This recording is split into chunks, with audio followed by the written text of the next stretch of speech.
Bine v-am găsit, dragii mei din Zodia Balanță, oriunde v-ați afla. Bine ați venit tuturor pe canalul meu, Tarot Flor de Loto. Numele meu este Nina, pentru cei care nu mă cunosc, și ca de obicei mă bucur să vă am alături atât pe dragii mei abonați, cum de asemenea și pe cei care poate sunteți pentru prima oară aici pe canal. Azi voi face, așa cum v-am obișnuit, o lectură atemporală, fără limită de timp. O lectură pe care voi să o puteți urmări oricând doriți sau atunci când apare în viața voastră. Desigur, dragii mei, așa cum vă spun de fiecare dată, un aspect important pe care nu trebuie să-l uitați, și anume faptul că voi vă construiți viitorul. Așa că vă rog din suflet să luați decât acele mesaje care rezonează cu voi, iar restul lăsați-le să zboare în univers, pentru că sigur sunt pentru alte energii, alte persoane care, într-o mai mică sau mai mare măsură, au o legătură cu Zodia Balanță. Așa că, dragilor, toți cei care aveți soare, lună, Venus sau ascendentul în Zodia Balanță, această lectură este de asemenea și pentru voi. Iar dacă nu veți rezona cu această lectură, nu face nimic, puteți viziona celelalte zodii care pot reprezenta pentru voi, poate ascendentul, luna, Venus sau oricare altă planetă importantă din cartea voastră natală. Și începem, dragilor. Începem lectura cu acest minunat oracol al ceștii de cafea. Și avem luna. Luna care îmi vorbește despre un trecut apropiat, ceva ce s-a întâmplat cu puțină vreme în urmă, despre anumite schimbări, anumite cicluri, anumite capitole care posibil să se fi încheiat pentru unii dintre voi. Și vorbim la modul general, indiferent de ce aspect al vieții vorbim, că fie el de carieră, de dragoste sau material, financiar. Luna îmi vorbește de un eveniment important care posibil să fie avut loc în momentul în care luna, ca și astru ceresc, își începea, cum să spun eu, procesul, da? Pe cer. Probabil că a fost ceva important, s-a întâmplat într-o lună nouă. Da? Pentru cei care sunteți curioși, ca să nu mai fac acum, să nu pierd timpul prin explicații relaționate cu acest lucru, puteți căutați pe Google și vă spune care sunt ciclurile lunare. Da? În momentul în care s-a început un nou ciclu lunar, în acea zi, în mod special, ceva s-a întâmplat. Un eveniment a avut loc și planurile s-au schimbat brusc. Acest eveniment a adus o schimbare bruscă în viețile voastre, indiferent de ce aspect al vieții vorbim. În prezent avem leul. Leul care îmi vorbește mai ales de partea asta profesională, aș spune, care ați avut ori vreun amică sau cineva cu influență care v-a ajutat în rezolvarea unei situații la nivel de carieră, la nivel profesional. Dacă nu vorbim de acest lucru, atunci vorbim de un succes pe care voi l-ați avut sau îl aveți chiar în acest moment, pe o anumită arie a vieții. Barca sau vaporul, da? Într-un viitor apropiat ne vorbește de o călătorie pentru unii dintre voi, de o călătorie sau pur și simplu de a vă găsi acea direcție de care aveați nevoie. De asemenea, mai poate vorbi de locuri necunoscute. Nu știu, a spune că sunteți în căutare de noi experiențe. Sau viața voastră va lua așa o turnură la 180 de grade. Ceva se va schimba. E ca și cum mai spune, nu, viața în sine este o călătorie, da? La voi ceva se schimbă brusc, se schimbă de direcție.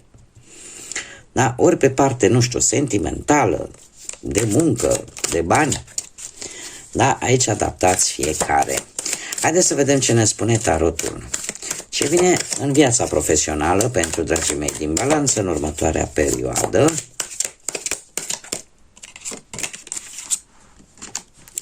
Și avem un 2 de bâte care, ce să vedeți, ne vorbește de asemenea de călătorii. Unii poate va trebui să faceți o călătorie pentru vreo specializare sau pentru ceva nou pozitiv în general, pentru cariera voastră, pentru viața voastră profesională. Dar este, cum să spun eu, este acea dorință de ieși din zona de confort, de ieși din acea normalitate, ca să zic, o normalitate care te, cum să zic eu, nu că te plictisește, sau poate să fie și asta,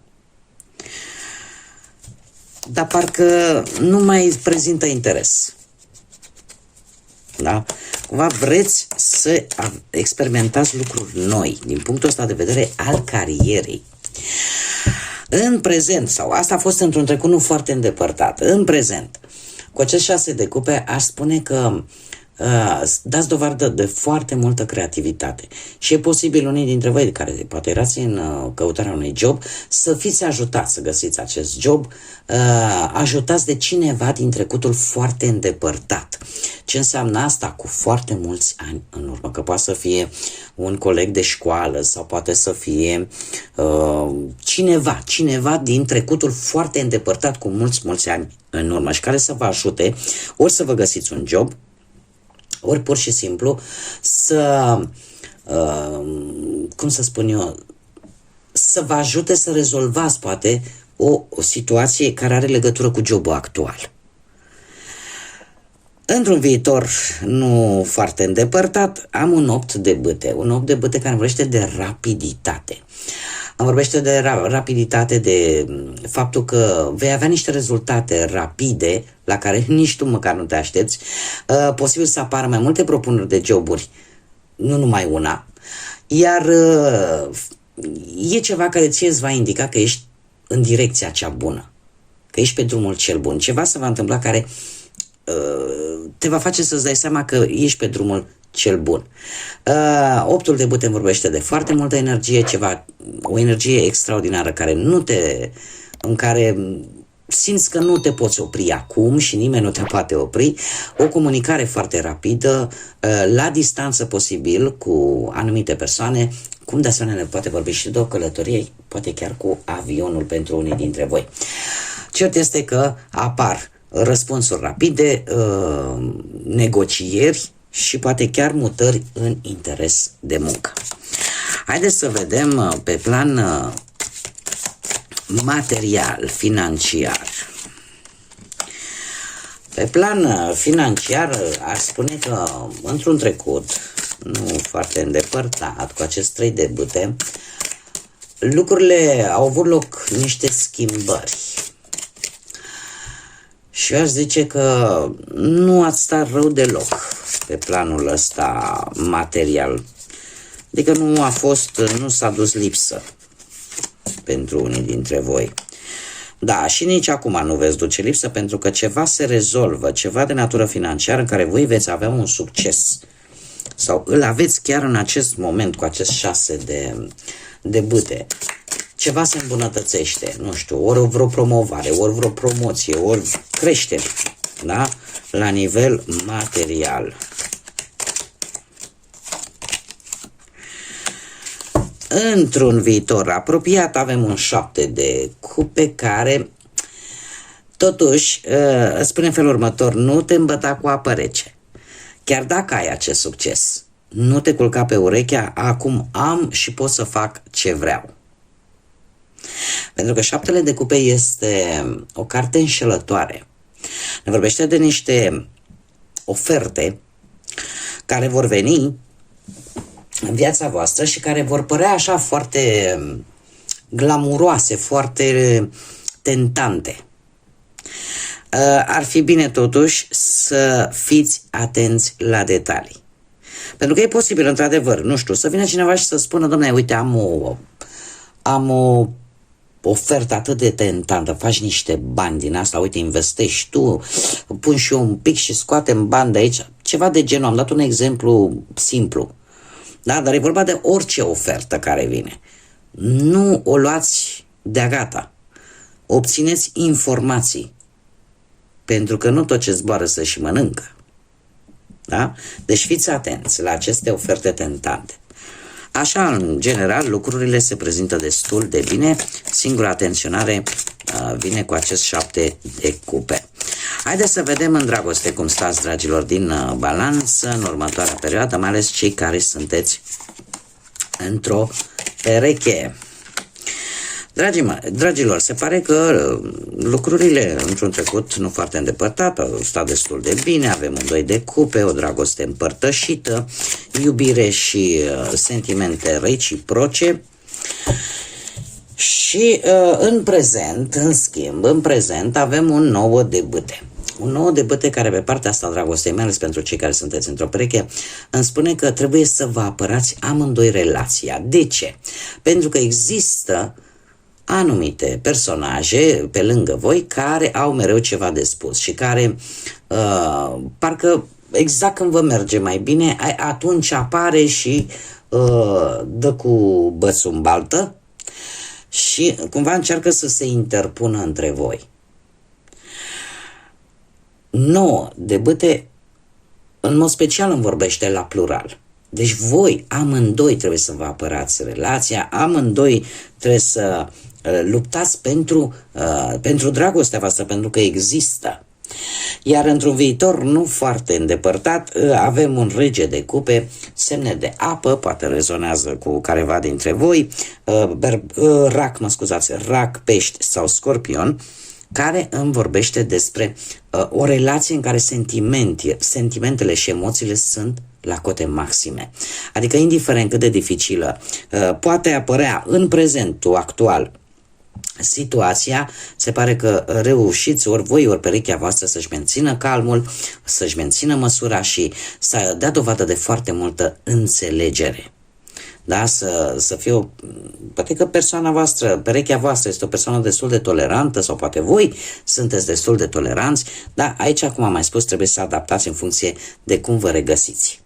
Dar lucrurile se pare că vor merge în direcția cea bună și acele sentimente este decât o fază pasageră în prezent pe care unii dintre voi posibil să o aveți și chiar și fără implicarea altora din jurul vostru, e posibil să traversați așa o perioadă un pic mai cu probleme, dar este ceva trecător. Haideți să vedem pentru cei care sunteți singurei din Zodia Balanță ce vine pentru voi în următoarea perioadă.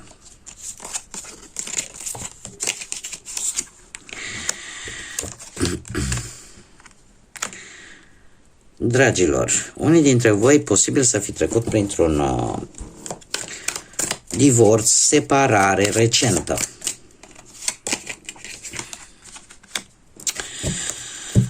Și avem justiția.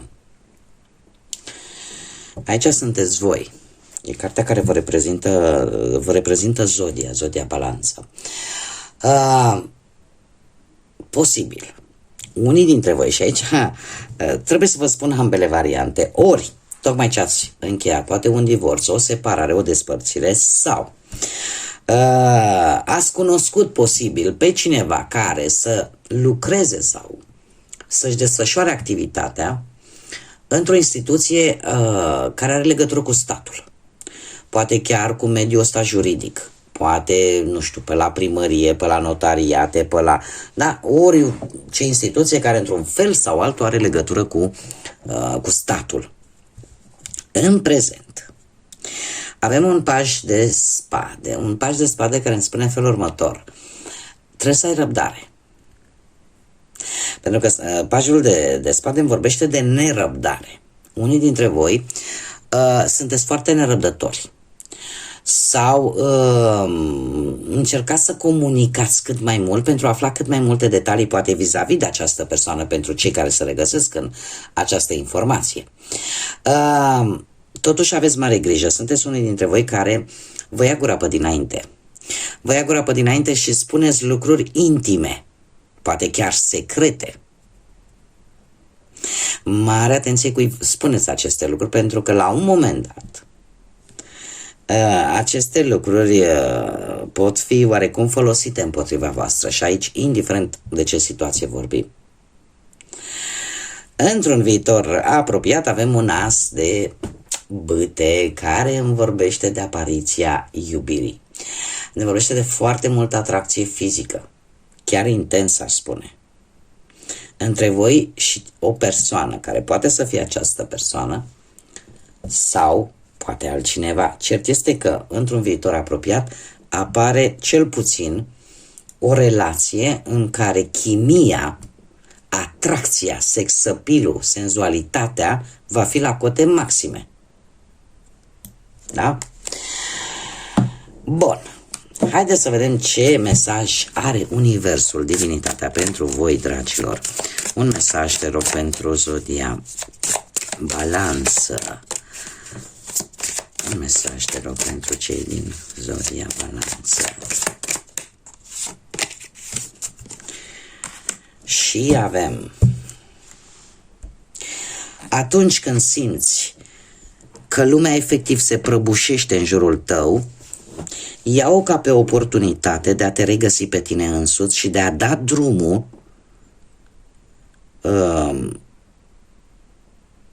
ceea ce tu consideri că nu-ți mai este de folos. Nu toate furtunile care vin îți distrug viața. Câteodată unele furtuni vin ca să-ți curețe drumul. Decide